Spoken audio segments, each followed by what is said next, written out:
Then, you will negotiate with the court to have my declaration of incompetence lifted.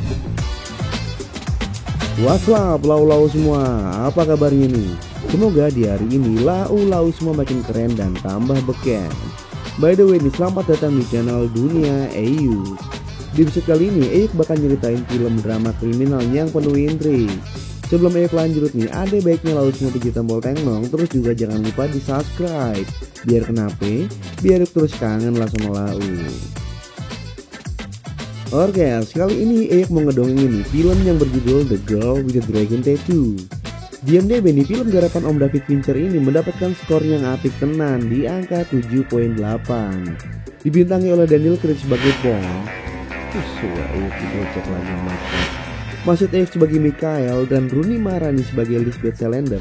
The Girl with the Dragon Tattoo menghadirkan intrik dalam kehidupan keluarga, menghack data, ajrut-ajrutan, sampai penyimpangan seksual. Orges, biar gak kelamaan ngak-ngekoknya nih, mending Eyuk langsung setel aja The Girl with the Dragon Tattoo. Film ini menceritakan tentang biji manis sepak terjang seorang wartawan yang bernama Michael Blomqvist, yang bukan mantan pemain MU. Dalam menyelidiki sebuah kasus pembunuhan nih yang udah lama berlangsung, yaitu 40 tahun, cukup lama juga ya.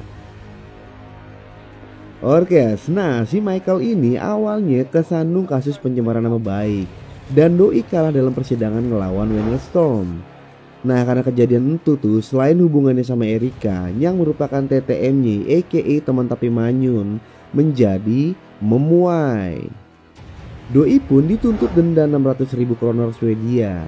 Jadi kalau dikalkulasiin sih sekitar 1 eman lah. Lumayan juga buat modal para sultan trading ya. Kalian benar-benar sadis. Sadis. Hancur kalian. Pulang kakak lu. Di sudut lain nih, ada aki-aki tajir melintir nih yang uangnya kagak habis-habis kalau buat dibeliin pop ice. Ya masih ada kembalian dikit lah.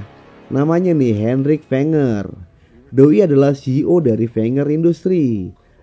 Sayangnya nih, aki-aki itu lagi sedih lantaran nih putri angkatnya yang bernama Harriet Wenger saat 40 tahun yang lalu hilang gitu aja. Misterius dah pokoknya. Nah Harriet ini sempat diduga tewas, tapi anehnya entu jenazah kagak pernah ditemuin.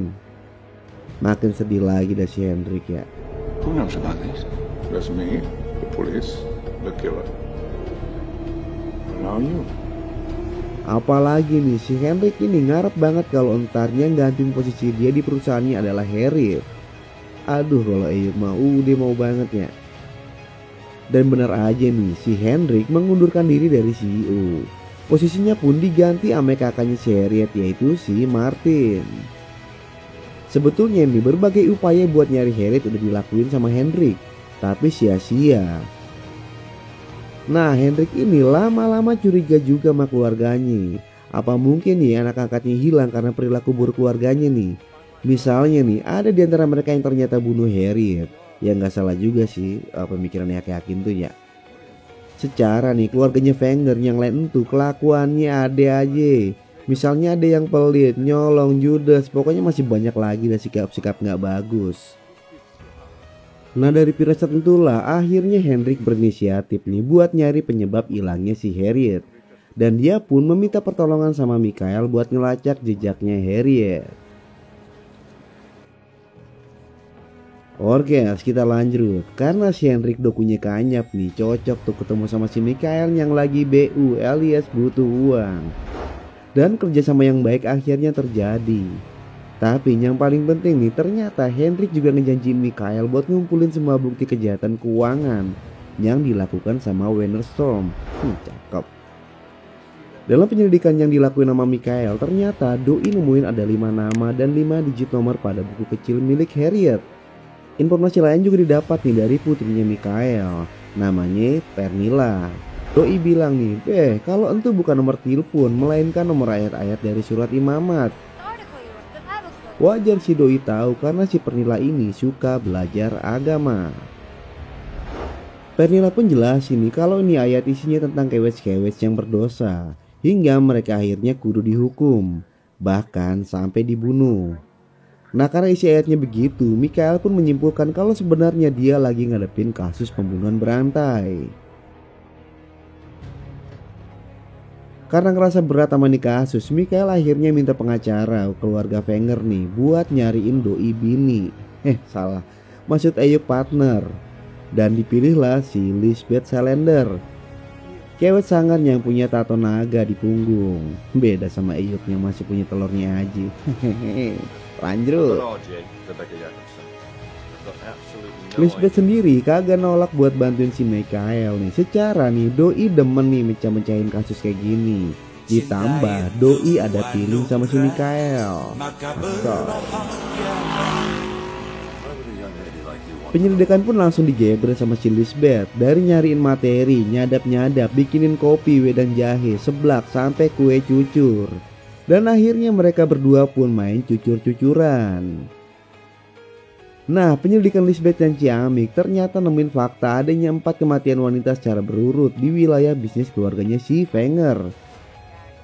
Yang dimana posisinya saat itu si Godfrey, ayah kandungnya Harriet dan Martin, lagi jadi CEO. Nah, keempat wanita yang tewas mengenaskan ini anehnya seperti parodi dari apa yang tertulis dalam surat imamat. Makanya gak heran nih kalau si Lisbeth jadi curiga sama si Godfrey. Tapi aneh bin ajaib nih, dari 5 nama wanita yang tercantum dalam buku kecil milik Harriet, ada satu yang mati dibunuh tahun 66. Padahal Godfrey sendiri ditemukan mati tenggelam tahun 65. Jadi rasanya kan agak mungkin nih kalau Godfrey yang ngebunuhnya nih. Nah, atunya petunjuk yang lain bahwa wanita yang mati dibunuh tahun 66 itu terjadi di Uppsala. Lah terus siapa dong yang melakukan pembunuhan di Uppsala? Setelah melihat rentetan fakta ini, Lisbeth pun langsung lapor sama Michael. Nah, sementara nih si Michael lagi nyelidikin rentetan foto Harriet yang sedang nonton layar tancap. Nah, di dalam foto itu mimiknya Harriet nih lagi kelihatan takut dan cemas. Dan setelah disidik-sidik nih sama si Michael, ternyata ada kewes di belakang Harriet yang lagi moto ke arah seberang jalan. Sontak nih bikin si Michael makin kepo. Dan doi pun langsung nemuin tuh kewes. Pas dicek hasil fotonya, ternyata adalah gambar Martin yang lagi di seberang jalan. Melihat hal ini nih, fokus Michael pun langsung marah sama si Martin, kakak kandungnya si Harriet. Tanpa pikir panjang nih, Michael pun langsung nemuin Martin di rumahnya. Ya karena Yodis lagi pergi ke warungnya Mak Duloh nih, Michael pun langsung gelatak rumahnya nih buat nyari bukti. Namun si Martin baliknya kecepatan dan ini ngebuat Michael panik. Awalnya nih si Martin gak tahu nih kalau rumahnya udah dipantekin sama Michael. Namun doi curiga juga nih sama jendela yang kebuka dan ada bunyi gedebuk. Rupanya itu suara Michael yang hampir kegeledak. Untungnya itu Martin kagak latah ayam-ayam. Anjir, jadi ketawa. Martin pembunuh bayaran latah ayam-ayam. Ya karena malu pan, Michael manut aja pas diajak masuk rumah. Kesel lihat Michael yang nahan malu, Martin akhirnya ngasih cap tikus. Sebenarnya nih Martin udah curiga juga nih sama kelakuannya nih Michael. Sembari ngasih cap tikus, doi juga nyiapin beceng dan bener aja. Michael pun ditawan dan dibawa sama Martin ke ruang bawah tanah. Dan tiba-tiba Martin ambil masker dan keluarin gas bobo yang baunya kayak kentut naga. Hal yang ngebuat Michael pun langsung lunglai. Di sudut lain nih, Lisbeth yang tahu Martin lah pelakornya langsung aja menggeber motornya nih.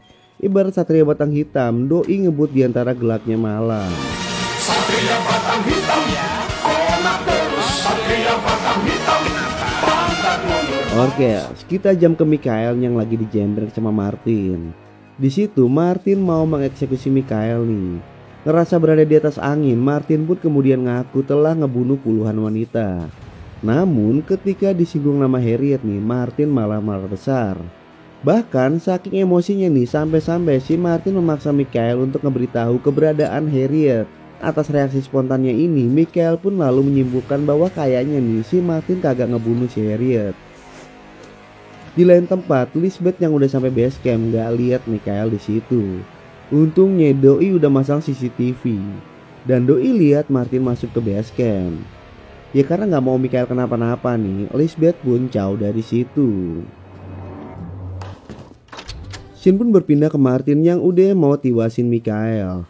Pas Doi lagi pasang kuda-kuda, tiba aja nih Lisbeth muncul dengan stick golf dan membentuk Martin sampai lunglai. Dan dengan cepat nih Lisbeth ngebuka plastik penutup kepala Michael yang udah hampir tiwas ngap-ngapan. Dan saat adegan telenovela itulah Martin ngibrit dari tegrepan Lisbeth. Nah ngelihat buruan yang ngibrit nih, Lisbeth pun ngejar Doi.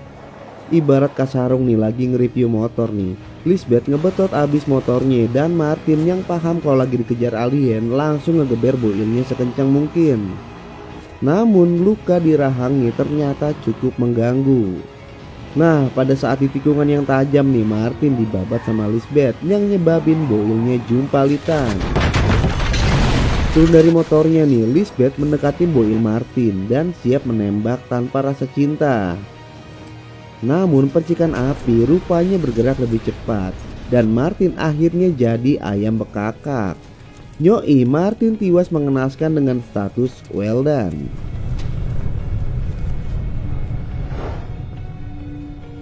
Kematian Martin ini lalu disampaikan sama si Anita yang tinggal di London. Namun tanggapan Anita dingin-dingin aja. Kayak udah ikhlas gitu sama si Martin yang tiwas ya. Padahal nih Michael dan Lisbeth ngarepin kalau Anita bakal nelpon si Harriet. Sebab Anita dikenal sebagai saudaranya yang paling dekat sama Harriet. Setelah sekian lama menunggu nih, melalui alat penyadap telepon, rupanya Anita masih juga kagak nelpon. Dan Lisbeth pun lalu menyimpulkan nih bahwa Harriet itu sudah mati, sehingga Anita nggak perlu nelpon. Tapi Michael malah berpikir sebaliknya, bahwa Anita adalah si Harriet. Nah besoknya nih si Michael kemudian nemuin Anita dan menyapanya dengan nama Harriet. Menyadari rasanya telah terbongkar, maka Harriet pun ngakuin semua kalau Doi sebetulnya pas umur 14 tahun udah mulai diperkaos sama ayahnya. Hal itu dilakukan berulang kali selama setahun, hingga suatu hari nih disaksikan sama si Martin. Dan pas lagi nyiksa si Harriet nih, ayahnya juga sambil ngoceh nyebutin wanita-wanita yang telah dibunuhnya dan mengaitkan dengan ayat-ayat dalam surat Imamat. Harriet pun ngerti nih isi dari ayat yang disebutkan ayahnya itu karena dialah salah satu anggota keluarga Wenger yang mempelajari Alkitab. Didasari rasa jijik dan kesal kepada Gottfried nih, Harriet akhirnya beraniin diri buat ngelawan.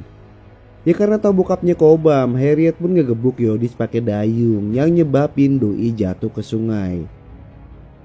Gak hanya itu tuh, Harriet pun nenggelemin bokapnya hingga tiwas.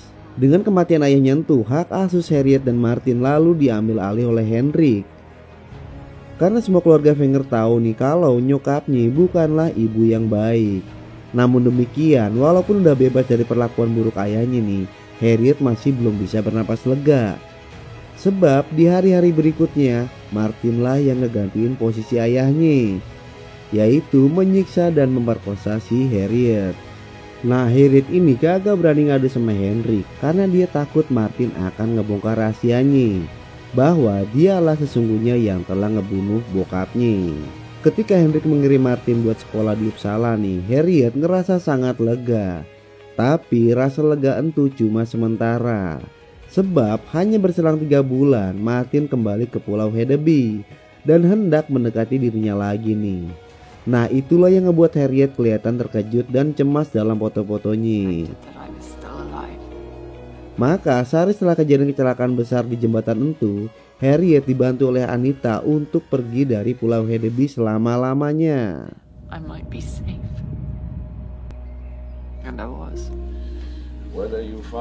Nah terus gimana nih sama kasus antara Michael dan Wennerstrom? Lisbeth akhirnya tahu kalau Michael sedang bermasalah dengan Wennerstrom. Lisbeth kemudian melakukan penyelidikan sendiri tanpa dibiayai oleh Henrik, yang hanya membayarnya untuk menyelidiki pribadinya si Michael. Tapi penyelidikannya ini terhenti justru karena dia disibukkan oleh permintaannya si Michael untuk ngebongkar misteri hilangnya Harriet. Dan kini setelah berhasil ngebantu Michael menemukan Harriet, maka Lisbeth nih, si The Girl with the Dragon Tattoo melanjutkan aksinya, membongkar kejahatan keuangan yang dilakukan oleh Wennerstrom.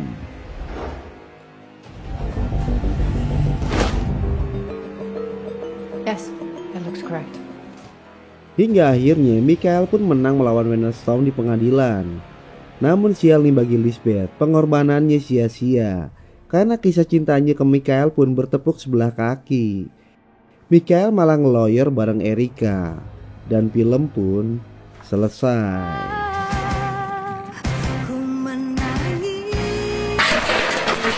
Pulang kakak lu. Asli, ini salah satu film yang masuk dalam list kegemaran Ayu. Bukan hanya Bebek Rooney marahnya kelihatan imut tapi mematikan, tapi juga Daniel Craig yang apik memainkan irama. Oke, seperti biasanya nih, sebelum Eyuk bacot, Eyuk mau ngucapin mamaci buat semua tim yang mengerjakan film The Girl with the Dragon Tattoo, para kru, pemain, dan yang paling penting buat lau-lau semua sobat setia dunia Eyuk. Semoga lau makin sehat-sehat aja dan makin mentereng. Oke, mamaci semua dan Eyuk pun ngebacut.